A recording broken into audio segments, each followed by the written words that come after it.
Well, God wants us all to be courageous because He knows we'll face times in life and situations and circumstances that it takes more than just a desire. It takes courage. Many people operate on the basis of fear, on the basis of what other people think. We as believers should operate on the basis of courage. Courage to say no when we ought to say no. Courage to say yes when we should say yes. So what kind of courage do you have? Is yours sort of floating between depending on the situation?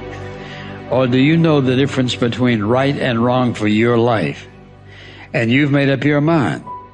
Do we sit down and let change just happen to us? Or are we just watching change happening around us? Or are we aware that change is happening within us?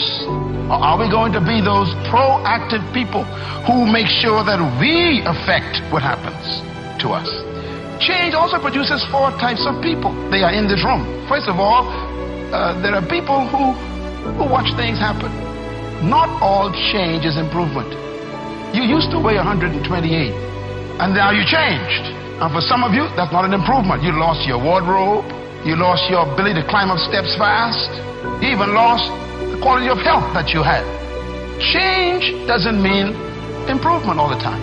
But the problem is, without change, there can be no improvement. So you have to decide what to do with change. Change will happen, and if you are not careful, it could be destructive. So you have to determine, what kind of change do I want in my life?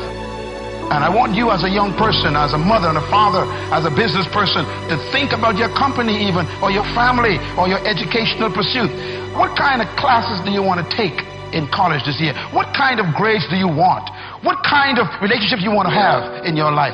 Who do you want to drop and who do you want to pick up in your relationships? What kind of people do you want to associate with? Where do you want to travel that you've never been? What are the books you need to read you never read before? The changes come with choices. So what kind of person are you? Drive. That's this puppy right here. This is what you want. This is your prefrontal cortex. Drive is the mode where you're in charge of your thoughts, okay?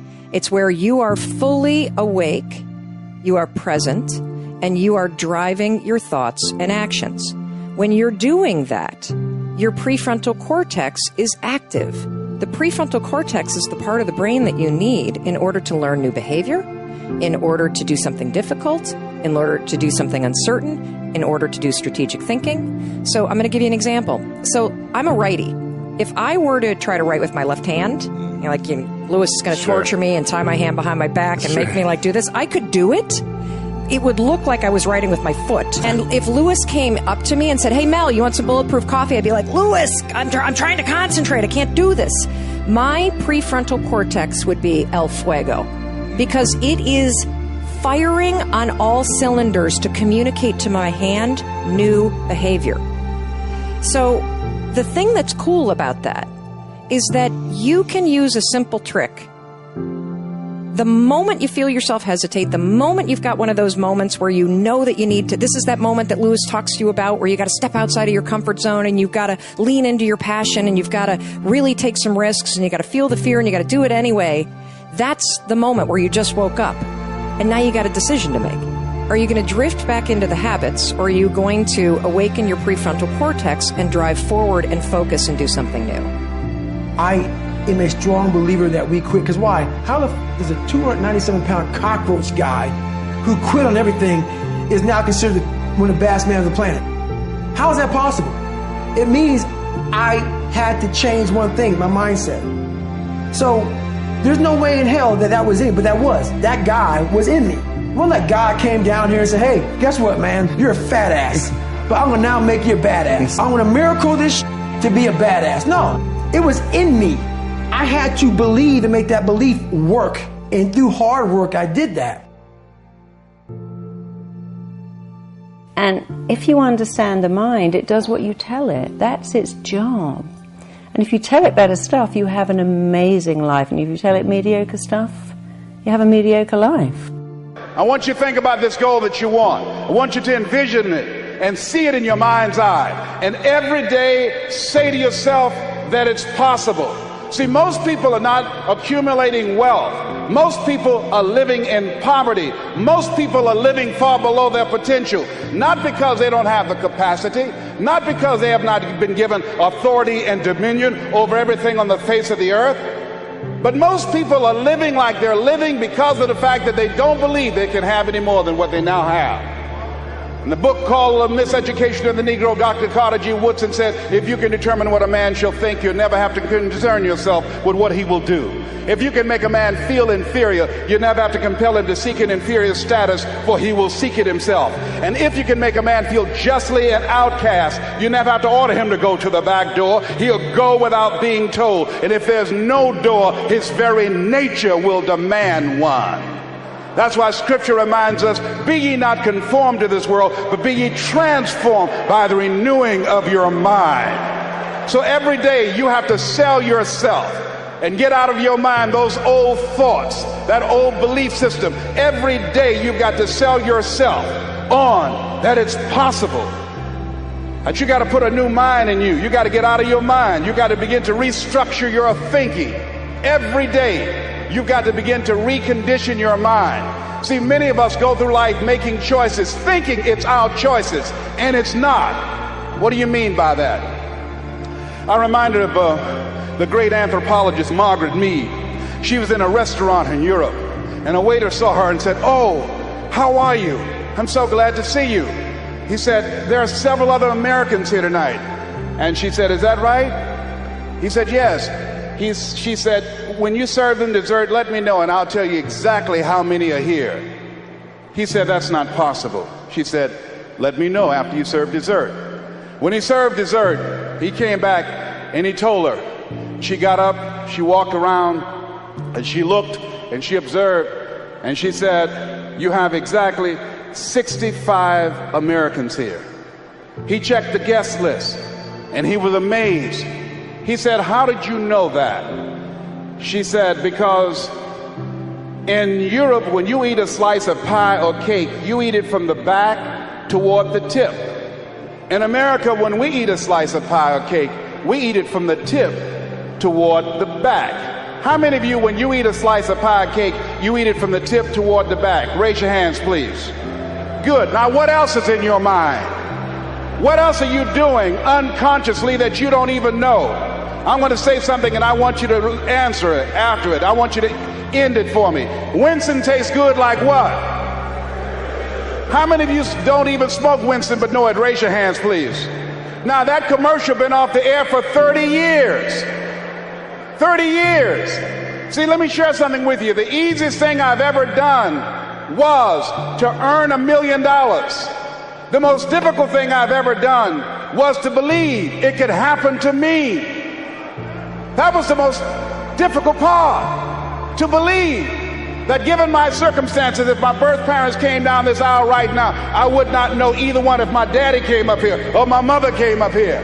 Given the fact that I was born in an abandoned building on a floor, being labeled educable, mentally retarded, not having any college training, I used to feel all my life that people who had college degrees were more intelligent than me. I remember going to see the late Dr. Norman Vincent Peale, the author of the book, The Power of Positive Thinking. And I used to look at him up on stage and I said, I could do that. I would love to talk to people. I love to talk to people. And I said, I could do that. But then when I started going back to my car, my mental conditioning activated itself. And it said, Les Brown, you can't do that. You don't have a college education. Les Brown, you can't do that. You don't have the training. You've never worked for a major corporation. You can't do that. What makes you think you can earn $5, $10, $15, $20,000 in an hour? You don't earn that now working for 2 or 3 months. What makes you think that you can speak for AT&T, Procter & Gamble, McDonald's Corporation, General Electric? These are clients I have now. You've never even worked for them. How many of you ever thought about something you wanted to do and you talk yourself out of it? Raise your hand if you know what I'm talking about. That inner conversation is what's going to haunt you after standing here and saying, I can do all things through Christ who strengthens me. After saying that again and again, we are more than conquerors. That inner conversation will cause you, when you leave here, to go back leading a life of mediocrity, leading a life of unproductivity, leading a life of poverty. You said something in there that is really interesting, but I don't understand quite what you mean by it. So you said you have to make sure that the language is not only compelling, but absolutely up to date. What do you mean up to date? Well, I'll give you an example. I worked with somebody who was morbidly obese, and he had a story. You know, when I was a baby, I was only 2 pounds. I nearly died. My parents had to feed me every hour, wake me up, and if I threw up the food, my mum would cry. And so he has this story. I'm like, okay, but that's 50 years ago. Now you're going to die of being 600 pounds. So you have to talk to the mind and say, this is completely outdated. It's behind you. So people have a story, you know, I can't find love because my dad left when I was 1. I can't find love because my mum preferred my brother. I can't be a success because I never went to university. I can't speak in public because I blush. And without understanding, when you describe why you can't, you keep it going. If you keep talking about the symptom, your mind keeps it alive, because whatever you focus on, you get more of. And so a lot of people have language that's completely irrelevant. Like, yes, I know your dad left when you was 1. I know your mother put you up into foster care and didn't love you, but that's then. This is now. And so they have outdated stories, outdated language. I can't do that because the classic one I held up, oh my God, my boyfriend just ripped out my heart, stamped all over it, killed me, and if I find love again, it will kill me. I'm like, darling, he got bored, and you would have got bored too if you'd stuck around. And that was your starter relationship. Go and find a better one with someone amazing. Everything he loved in you, you didn't take it home with him, it's still there. So don't use that irrelevant, I found love and it killed me when it ended. So I found love, the wrong person, but I'm going to find it again with the right person. It's going to be amazing and compelling. He's going to fall in love with my soul. We're going to be together forever. Because you've got to turn your mind on, and it loves exciting words, dramatic words. Really loves words that make a picture. So if I said to you, you can be the most phenomenal, powerful, awesome, incredible speaker. When you speak on stage, everyone stops to listen. You could hear a pin drop. They look at you.